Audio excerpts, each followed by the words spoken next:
السلام علیکم دوستانو 2020م کال نړیوال جام په خیر پیل سو. لومړۍ لوبه د عمان او پی ان جي ترمنځ ترسره سول. عمان په 10 ویکټو دا لوبه وګټل. افغان لوبغاړي له کرنټین څخه آزاد سول. اوس به نو خپله لومړۍ تمریناتي لوبه پر خپل وخت ترسره کړي. پر ټولنیزو رسنیو اوازې وې چې ګواکې افغان کرکټ ملي لوبډله به له کرنټین د وجې د جنوبي افریقا خلاف خپله لومړۍ تمریناتي شلوريزه لوبه ترسره نه کړي. ویډیو تر اخره را سره وګورئ. که په دې چینل کې نوي یاست افغان خوشحال یوټیوب چینل هم در سره سبسکرایب کړئ.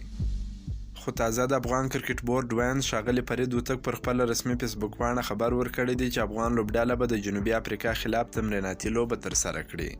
هوتک لیکلی دی د ملي لوبډلې لومړنی کرنټین پای ته ورسېدی او سبا به تمریناتي لوبه ترسره کړي.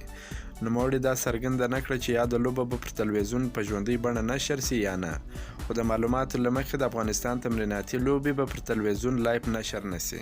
افغان کرکټ ملي لوبډله به خپله لومړنۍ تمریناتي لوبه د اکتوبر پر 18 ماپښین 2:30 بجې د جنوبي افریقا خلاف او دویمه تمریناتي لوبه به د اکتوبر پر 20 د ویسټ انډیز خلاف ترسره کړي. د 2020م کال شلوريزه نړیوال جام په عمان هیواد کې د عمان او پی ان جي پر لوبې پیل سو او افغان لوبډله به پکې خپله لومړنۍ لوبه د روانې اکتوبر میاشتې پر 25مه نیټه ترسره کړي.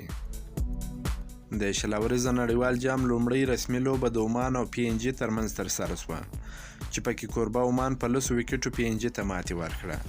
په سیالۍ کې لومړۍ توپخانه پی ان جي وکړه چې په ټاکل سوي 20 اورونو کې د 9 لوبغاړو په سوځېدو سره 129 منډې وکړلې. که څه هم د پی ان جي دواړو اوپنران په 0 وسوځېدل، خو وروسته اسد ولا 56 او چارلس امیني 30 منډې وکړلې. عمان ته زیشان مقصود 4 ویکټ ترلاسه کړي. عمان ټاکل سوی هدف د لوبې په 14.4 اورونو کې په اوپننګ ترلاسه کړ. په 10 ویکټو یې بریا خپله کړه. عمان تعقیب الیاس 50 او جتندر سنګ 23 سوځېدلې منډې ترلاسه کړې. په دې سره عمان د نړیوال جام لومړۍ لوبه په لوی توپیر وګټله او د مخکې تګ هیلې زیاتې سوې. که مو دا ویډیو خوښه سوي ویډیو در سره لایک کړئ. که په دې چینل کې نوي یاست د چینل هم در سره سبسکرایب کړئ.